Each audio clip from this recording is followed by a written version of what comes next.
Shalom, kita sedang merayakan Natal, yaitu peristiwa kelahiran Yesus Kristus di dunia.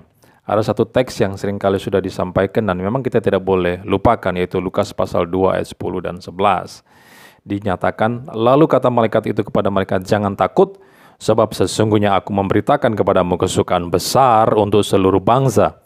Hari ini telah lahir bagimu juru selamat, yaitu Kristus Tuhan di kota Daud. Teks ini berisi tentang pemberitahuan dari malaikat kepada para penggembala ternak di sana pada waktu itu. Sebuah berita spesial, ya, kabar baik. Tentu saja ini adalah spesial karena yang terlahir di sana dikatakan sebagai juru selamat, bahkan di teks lain dinyatakan sebagai juru selamat dunia. Untuk memahami kabar baik, kita harus mengetahui identitas dari pribadi yang sedang disampaikan itu, ya. Karena kabar baik tidak hanya membahas apa yang Allah kerjakan melalui dia, tetapi juga siapakah Yesus Kristus itu sendiri. Nah, menurut Lukas pasal 2 ayat 10-11, paling tidak ada 3 hal yang terkandung di dalam kabar baik yang disampaikan malaikat. Yang pertama, Yesus disebut sebagai juru selamat. Nah, dalam Matius pasal 1 ayat 21, malaikat Tuhan memperjelas dengan mengatakan, ia akan melahirkan anak laki-laki dan engkau akan menamakan dia Yesus, karena dialah yang akan menyelamatkan umatnya dari dosa mereka. Teks ini mencatat arti yang sesungguhnya dari nama Yesus. Ini terkait dengan istilah Ibrani yang artinya Yehovah menyelamatkan. Tetapi di sana dikatakan bahwa dia adalah juru selamat umatnya. Lalu pertanyaannya, apakah ini bertentangan dengan teks lain, misalnya dalam Yohanes 4 ayat 42 yang menyatakan Yesus sebagai juru selamat dunia. Kalau yang tadi juru selamat umatnya, sekarang juru selamat dunia. Apakah ini berkontradiksi? Tentu saja tidak. Yohanes pasal 4 ayat 42 harus dimengerti berdasarkan Matius pasal 1 ayat 21.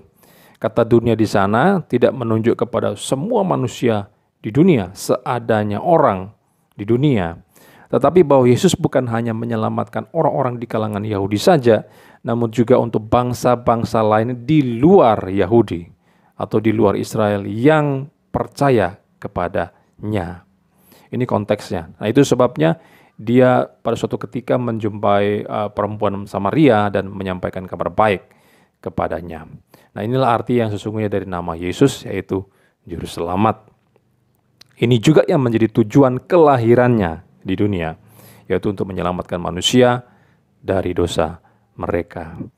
Manusia yang tadinya adalah seorang yang begitu bejat total dan selayaknya menerima hukuman, akhirnya diselamatkan karena iman kepada Kristus. Ini tentu adalah sebuah karya agung yang patut disyukuri. Yang kedua, ya, Yesus bukan hanya disebut sebagai juru selamat, tetapi juga adalah Kristus. Kata ini berasal dari istilah Yunani Kristos yang berarti diurapi. Dalam Ibrani istilah itu berarti Masyak, yang dalam terjemahan baru Indonesia disebut Mesias.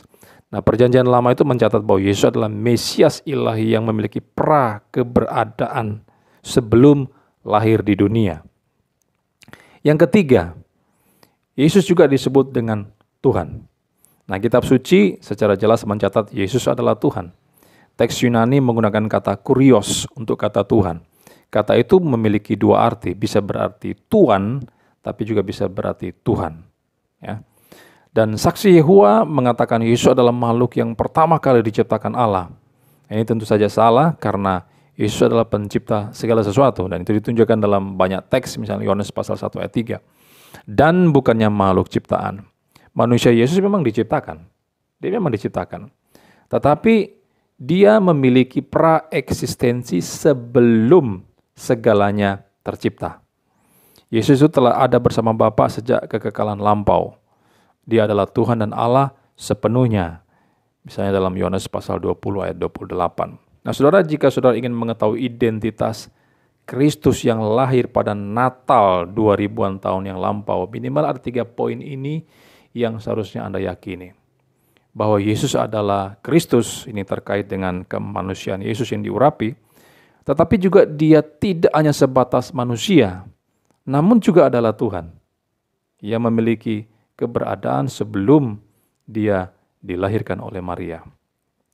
Dan dia juga adalah juru selamat. Jadi Yesus bukan hanya sekedar pelaku mujizat yang sanggup menyembuhkan orang sakit, dia juga bukan sekedar pemberi kekayaan bagi manusia, berkat yang berkelimpah, tetapi Yesus adalah Tuhan yang telah menjadi manusia, diurapi, ya, dan menjadi juru selamat, pengantara bagi manusia yang berdosa.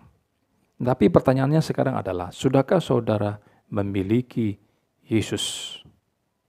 Ataukah saudara belum memiliki dia?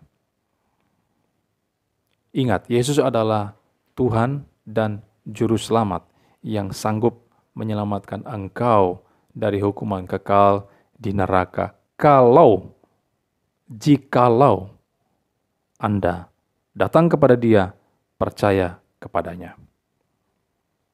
Jangan lewatkan Natal tahun ini tanpa Kristus di hati saudara. Selamat Natal 2021. Tuhan Yesus memberkati kita.